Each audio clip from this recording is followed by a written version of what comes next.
മത്തായിയുടെ സുവിശേഷം അധ്യായം 13. വിതക്കാരന്റെ ഉപമ.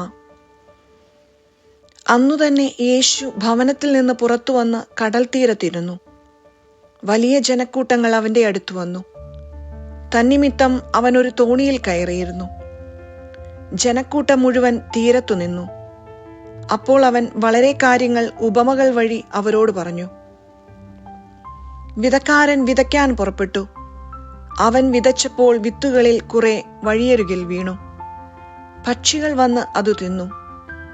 ചിലത് മണ്ണധികമില്ലാത്ത പാറമേൽ വീണു. മണ്ണിന് ആഴമില്ലാതിരുന്നതിനാൽ അത് പെട്ടെന്ന് മുളച്ചു പൊങ്ങി.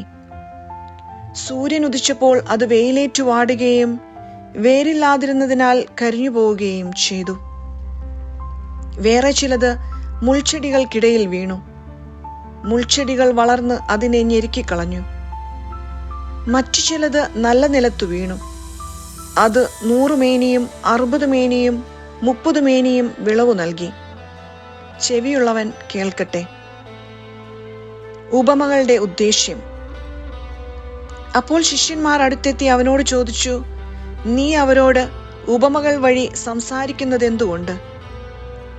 അവൻ മറുപടി പറഞ്ഞു, സ്വർഗരാജ്യത്തിന്റെ രഹസ്യങ്ങൾ അറിയാനുള്ള വരം നിങ്ങൾക്കാണ് ലഭിച്ചിരിക്കുന്നത്. അവർക്കത് ലഭിച്ചിട്ടില്ല. ഉള്ളവന് നൽകപ്പെടും, അവന് സമൃദ്ധി ഉണ്ടാവുകയും ചെയ്യും. ഇല്ലാത്തവനിൽ നിന്ന് ഉള്ളതുപോലും എടുക്കപ്പെടും.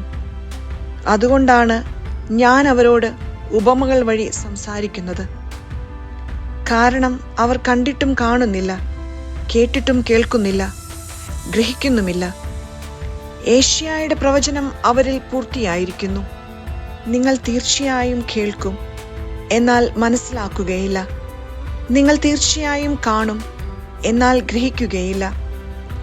അവർ കണ്ണുകൊണ്ട് കണ്ട്, കാതുകൊണ്ട് കേട്ട്, ഹൃദയം കൊണ്ട് മനസ്സിലാക്കി മാനസാന്തരപ്പെടുകയും ഞാൻ അവരെ സുഖപ്പെടുത്തുകയും അസാധ്യമാകുമാറ് ഈ ജനതയുടെ ഹൃദയം കഠിനമായി തീർന്നിരിക്കുന്നു. ചെവിയുടെ കേൾവി മന്ദീഭവിച്ചിരിക്കുന്നു. കണ്ണ് അവർ അടച്ചു കളഞ്ഞിരിക്കുന്നു. നിങ്ങളുടെ കണ്ണുകൾ ഭാഗ്യമുള്ളവ, എന്തെന്നാൽ അവ കാണുന്നു. നിങ്ങളുടെ കാതുകൾ ഭാഗ്യമുള്ളവ, എന്തെന്നാൽ അവ കേൾക്കുന്നു. സത്യമായി ഞാൻ നിങ്ങളോട് പറയുന്നു, അനേകം പ്രവാചകന്മാരും നീതിമാന്മാരും നിങ്ങൾ കാണുന്നവ കാണാൻ ആഗ്രഹിച്ചു, എങ്കിലും കണ്ടില്ല. നിങ്ങൾ കേൾക്കുന്നവ കേൾക്കാൻ ആഗ്രഹിച്ചു, എങ്കിലും കേട്ടില്ല. വിതക്കാരന്റെ ഉപമ വിശദീകരിക്കുന്നു. അതിനാൽ വിതക്കാരന്റെ ഉപമ നിങ്ങൾ കേട്ടുകൊള്ളുവിൻ. രാജ്യത്തിന്റെ വചനം കേട്ടിട്ട് മനസ്സിലാകാതിരിക്കുന്നവനിൽ നിന്ന് അവന്റെ ഹൃദയത്തിൽ വിതയ്ക്കപ്പെട്ടത് ദുഷ്ടൻ വന്ന് അപഹരിക്കുന്നു. ഇതാണ് വഴിയരികിൽ വീണ വിത്ത്. വചനം കേട്ടിട്ട് ഉടനെ സസന്തോഷം സ്വീകരിക്കുകയും തന്നിൽ വേരില്ലാത്തതിനാൽ അല്പം നേരം മാത്രം നിലനിന്നിട്ട് വചനത്തെ പ്രതി ക്ലേശവും പീഡയും ഉണ്ടാകുമ്പോൾ തൽക്ഷണം വീണുപോവുകയും ചെയ്യുന്നവനാണ് പാറമേൽ വീണ വിത്ത്. ഒരുവൻ വചനം ശ്രവിക്കുന്നു, എന്നാൽ ലൗകിക വ്യഗ്രതയും ധനത്തിന്റെ ആകർഷണവും വചനത്തെ ഞെരുക്കുകയും അത് ഫലശൂന്യമാവുകയും ചെയ്യുന്നു. ഇവനാണ് മുള്ളുകളുടെ ഇടയിൽ വീണ വിത്ത്. വചനം കേട്ട് ഗ്രഹിക്കുന്നവനാണ് നല്ല നിലത്ത് വീണ വിത്ത്. അവൻ 100 മേനിയും 60 മേനിയും 30 മേനിയും ഫലം പുറപ്പെടുവിക്കുന്നു. കളകളുടെ ഉപമ. മറ്റൊരു ഉപമ അവൻ അവരോട് പറഞ്ഞു. ഒരുവൻ വയലിൽ നല്ല വിത്ത് വിതയ്ക്കുന്നതിനോട് സ്വർഗരാജ്യത്തെ ഉപമിക്കാം. ആളുകൾ ഉറക്കമായപ്പോൾ അവന്റെ ശത്രു വന്ന് ഗോതമ്പിനിടയിൽ കള വിതച്ചിട്ട് കടന്നു കളഞ്ഞു. ചെടികൾ വളർന്ന് കതിരായപ്പോൾ കളകളും പ്രത്യക്ഷപ്പെട്ടു. വേലക്കാർ ചെന്ന് വീട്ടുടമസ്ഥനോട് ചോദിച്ചു, യജമാനനെ, നീ വയലിൽ നല്ല വിത്തല്ലേ വിതച്ചത്? പിന്നെ കളകൾ ഉണ്ടായത് എവിടെ നിന്ന്? അവൻ പറഞ്ഞു, ശത്രുവാണ് ഇത് ചെയ്തത്. വേലക്കാർ ചോദിച്ചു, ഞങ്ങൾ പോയി കളകൾ പറിച്ചു കൂട്ടട്ടെ? അവൻ പറഞ്ഞു, വേണ്ട. കളകൾ പറിച്ചെടുക്കുമ്പോൾ അവയോടൊപ്പം ഗോതമ്പ് ചെടികളും നിങ്ങൾ പിഴുതു കളഞ്ഞെന്നു വരും. കൊയ്ത്തുവരെ അവ രണ്ടും ഒരുമിച്ച് വളരട്ടെ.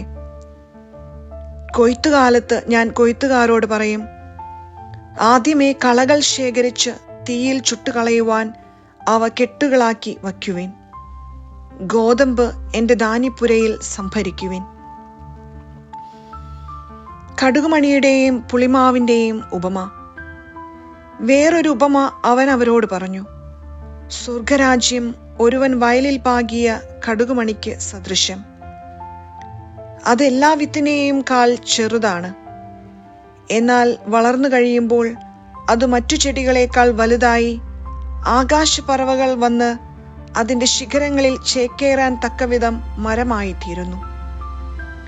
മറ്റൊരു ഉപമ അവൻ അവരോട് അരുളി ചെയ്തു, 3 ഇടങ്ങഴി മാവിൽ അത് പുളിക്കുവോളം ഒരു സ്ത്രീ ചേർത്ത പുളിപ്പിന് സദൃശമാണ് സ്വർഗരാജ്യം.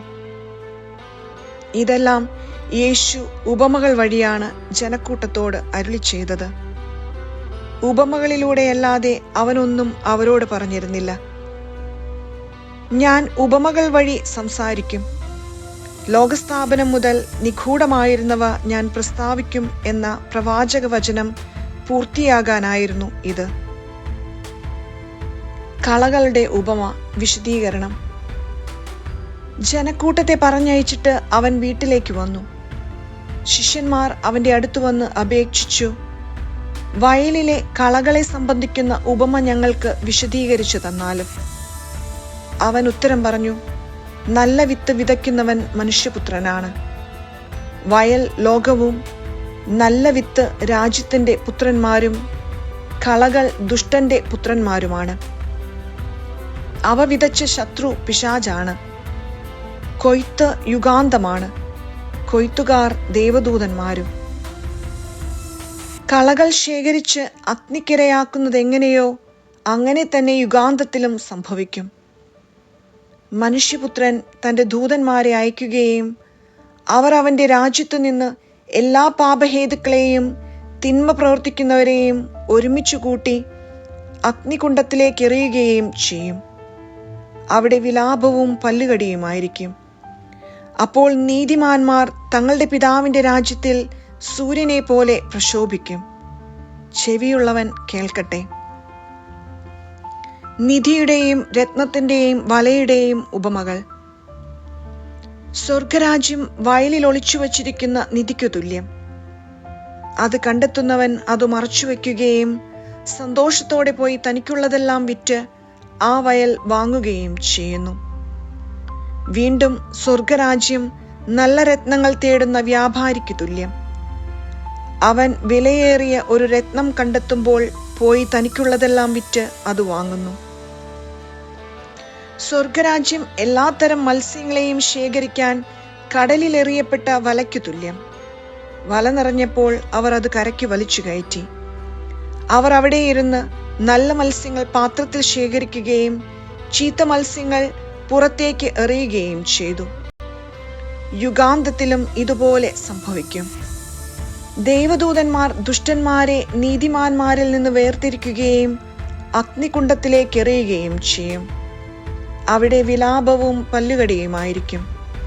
നിങ്ങൾ ഇതെല്ലാം ഗ്രഹിച്ചുവോ? അവൻ ചോദിച്ചു, ഉവ്വ്. അവർ ഉത്തരം പറഞ്ഞു. അവൻ തുടർന്നു, സ്വർഗരാജ്യത്തിന്റെ ശിഷ്യനായി തീർന്ന ഓരോ നിയമജ്ഞനും തന്റെ നിക്ഷേപത്തിൽ നിന്ന് പുതിയതും പഴയതും പുറത്തെടുക്കുന്ന വീട്ടുടമസ്ഥന് തുല്യൻ. സ്വന്തം നാട്ടിൽ അവഗണിക്കപ്പെടുന്നു.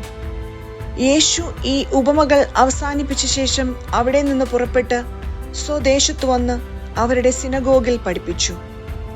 അവർ വിസ്മയഭരിതരായി ചോദിച്ചു, ഇവന് ഈ ജ്ഞാനവും ശക്തിയും എവിടെ നിന്ന്? ഇവൻ ആ തച്ചന്റെ മകനല്ലേ? മറിയമല്ലേ ഇവന്റെ അമ്മ? യാക്കോബ്, ജോസഫ്, ശിമയോൻ, യൂദാസ് എന്നിവരെയല്ലേ ഇവന്റെ സഹോദരന്മാർ? ഇവന്റെ സഹോദരിമാരെല്ലാം നമ്മുടെ കൂട്ടത്തിലുണ്ടല്ലോ. പിന്നെ ഇവന് ഇതെല്ലാം എവിടെ നിന്ന്? അവർക്ക് അവനിൽ ഇടർച്ചയുണ്ടായി. യേശു അവരോട് പറഞ്ഞു, പ്രവാചകൻ സ്വദേശത്തും സ്വഭവനത്തിലുമല്ലാതെ മറ്റെങ്ങും അവമതിക്കപ്പെടുന്നില്ല. അവരുടെ അവിശ്വാസ നിമിത്തം അവൻ അവിടെ അധികം അത്ഭുതങ്ങൾ പ്രവർത്തിച്ചില്ല.